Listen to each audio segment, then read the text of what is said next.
Hello, my name is Fox and you're watching Den of Fools. Let's jump right in. The Adepticon Championship took place in Schaumburg, USA from the 21st to the 24th of March 2024. The tournament had 4 rounds with 256 players and 973 games played. There was a Swiss bracket with the top 16 playing additional games until an out-and-out winner was decided.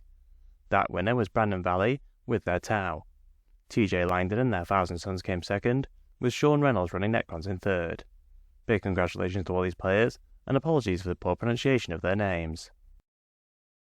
The winning Tau list is a great example of what is good for them at the moment. Having said that, as the Codex is on the way, I won't go too in-depth on the rules, especially as this list takes a large amount of crisis suits with cyclic ion blasters, which we know will no longer be an option in the new Codex. Speaking of cyclic ion blasters, both the Coalstar and Enforcer commanders take 4 of them with 2 shield drones. Each of the commanders takes an enhancement, with the Coalstar taking the Exemplar of Carrion. This allows the detachment rule to take effect from the second battle round for the unit they are leading. For this reason, the Coalstar would have been leading the massive squad of crisis suits with cyclic ion blasters. The sustained hits from the detachment will make the already deadly shooting of the cyclics very potent indeed. I must say, it is not fun for Tau players to lose access to cyclics on crisis suits, but something needed to be done seeing as this list takes 23 of them in total. It was clearly the only choice for weapons.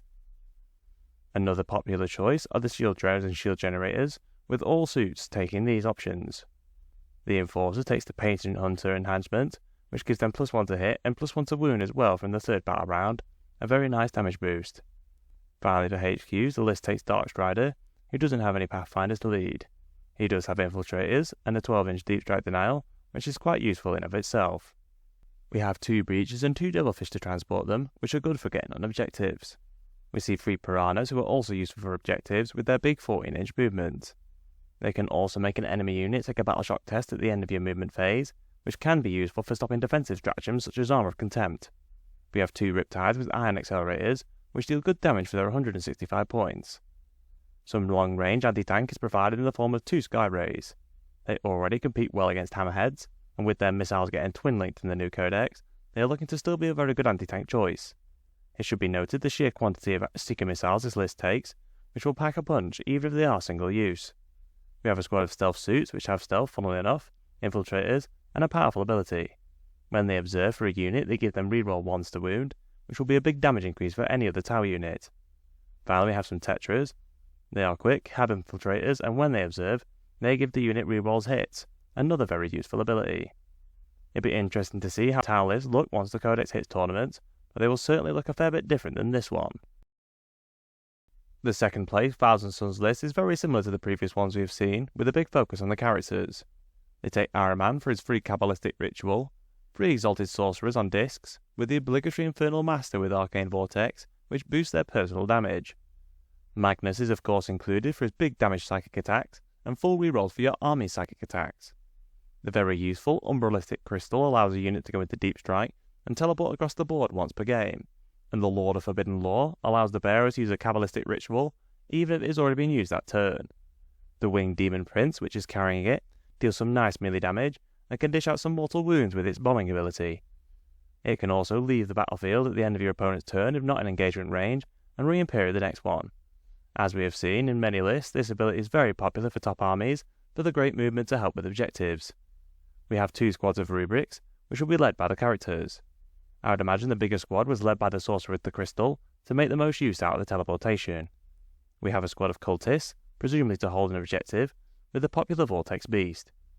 Other than their versatile shooting, one of the big benefits they bring is to double the range on your Kabbalistic Rituals for the Sorcerers within 6 inches.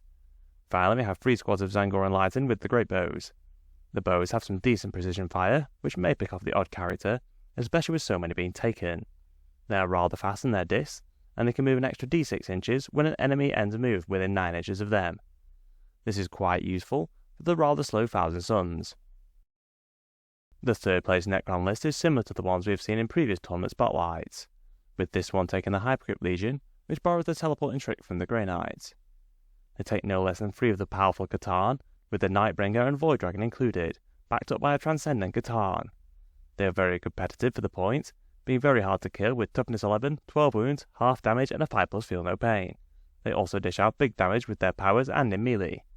We then have a host of characters with enhancements to lead the 2 big squads of warriors, with the close range Reapers. The warriors are a less popular choice, but the bust from Serras certainly helped them out. He gives battle eye units plus 1 AP when attacking, and minus 1 AP for the enemy when being shot at. The Overseer enhancement allows an extra unit to use the teleporting rule, which is rather useful. The Arisen Tyrant gives the unit reroll 1s to hit, which gives the full rerolls if they arrive in the field this turn. Finally, the Fulcrum gives the unit Deep Strike, which to me means the Warden was attached to the same squad as the Plasmanta, but a synergy between their enhancements. For helping with objectives, we have 3 units of single Locust Destroyers with a single Monolith, which is pretty much a requirement for the Hypercrypt detachment. Many of the stratagems specifically target Monoliths, such as being able to teleport a friendly infantry unit to it just after it's been shot.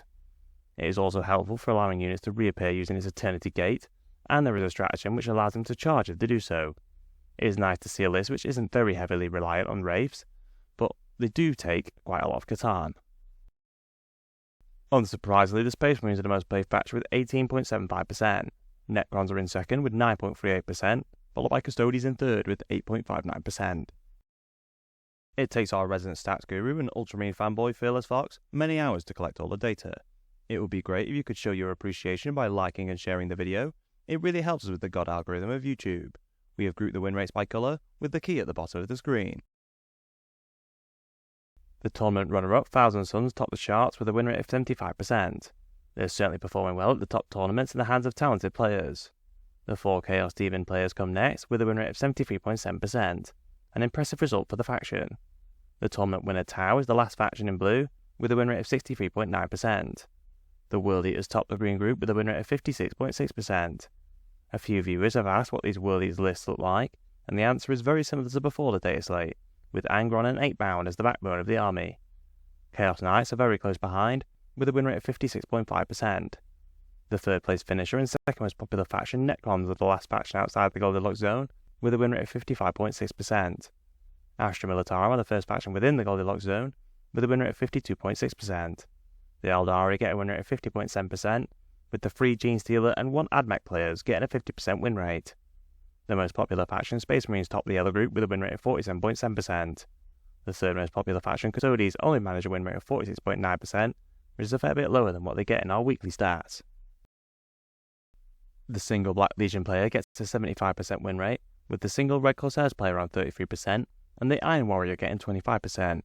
I think it speaks to the competitiveness of Chaos Space Marines when they only have 4 players at such a big tournament. The third most popular chapter, the Space Wolves, lead the way for the Loyalists on an impressive 57.7% win rate.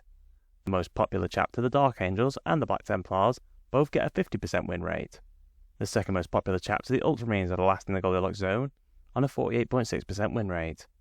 The Blood Angels get a win rate of 42.9%, with the Imperial Fist player getting 25%, and the Raven Guard player unfortunately losing all of their games. If you enjoyed our content, please subscribe, check out one of the videos on screen, and consider using our affiliate links in the description. Thank you for watching.